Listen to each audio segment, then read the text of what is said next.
నమస్కారం. ది స్వధర్మ పాడ్కాస్ట్కి స్వాగతం.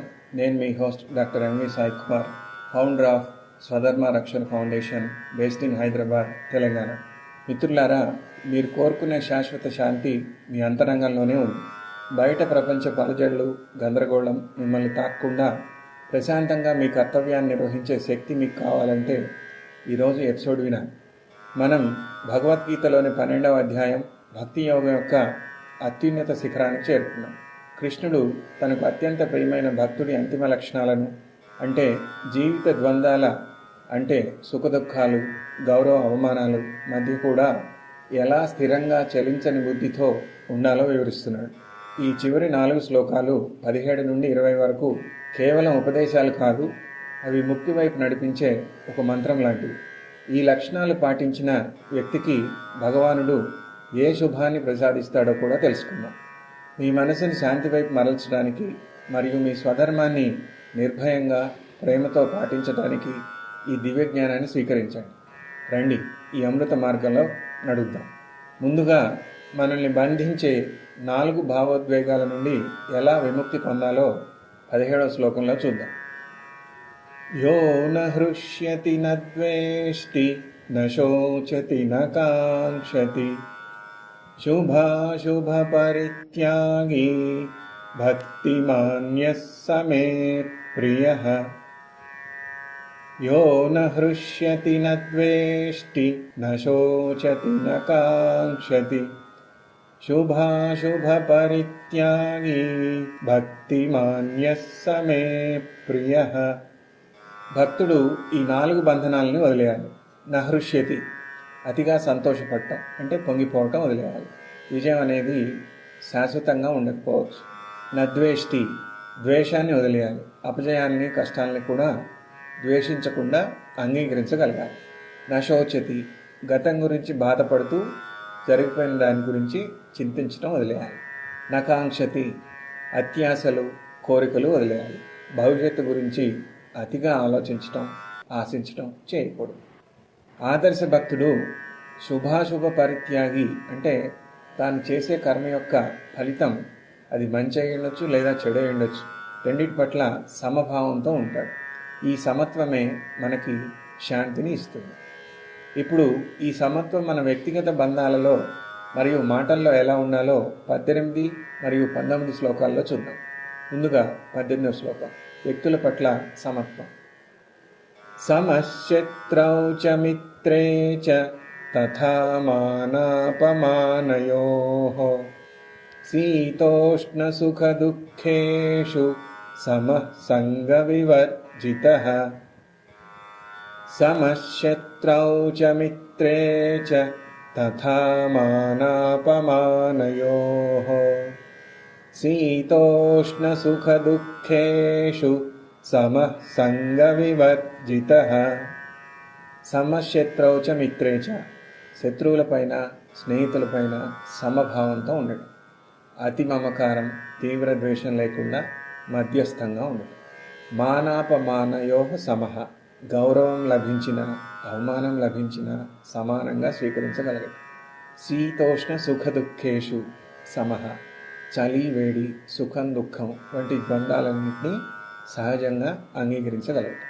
చెప్పుకున్నాం కదా, ద్వంద్వాలు అంటే వ్యతిరేక లక్షణాలు కలిగినటువంటి విషయాలు.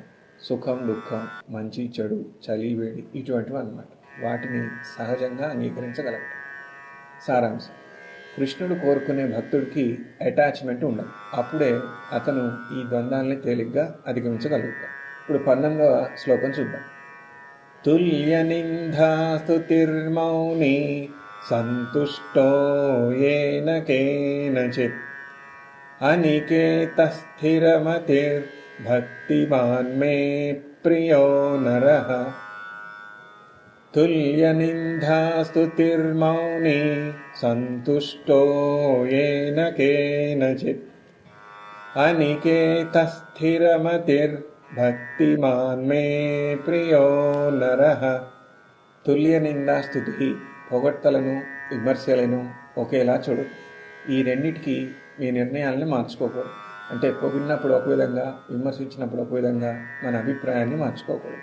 మౌని, అనవసరమైన మాటలు మాట్లాడకుండా నిగ్రహంతో ఉండటం. సంతుష్టో ఏన కేనచిత్, మీకు ఏది లభిస్తే దానితోటే సంతృప్తి చెందటం.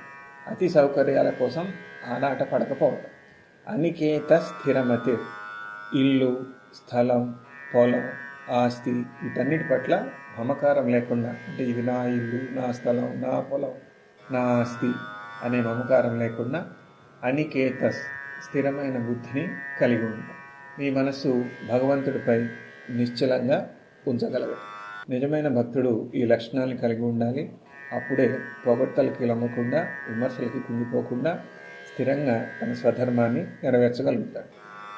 మిత్రులారా, కృష్ణుడు తనకు ప్రియమైన భక్తుడి దాదాపు 30కి పైగా లక్షణాలను చెప్పిన తర్వాత ఈ 12వ అధ్యాయాన్ని ముగిస్తూ ఆ లక్షణాలను పాటించిన అంతిమ ఫలం ఏమిటో 20వ శ్లోకంలో వివరిస్తున్నాడు. రండి 20వ శ్లోకాన్ని విందాం.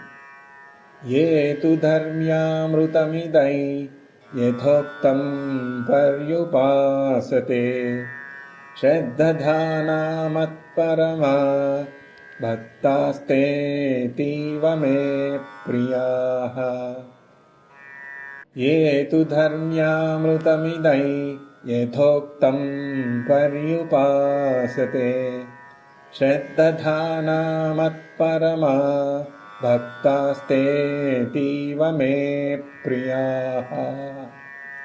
మార్గం.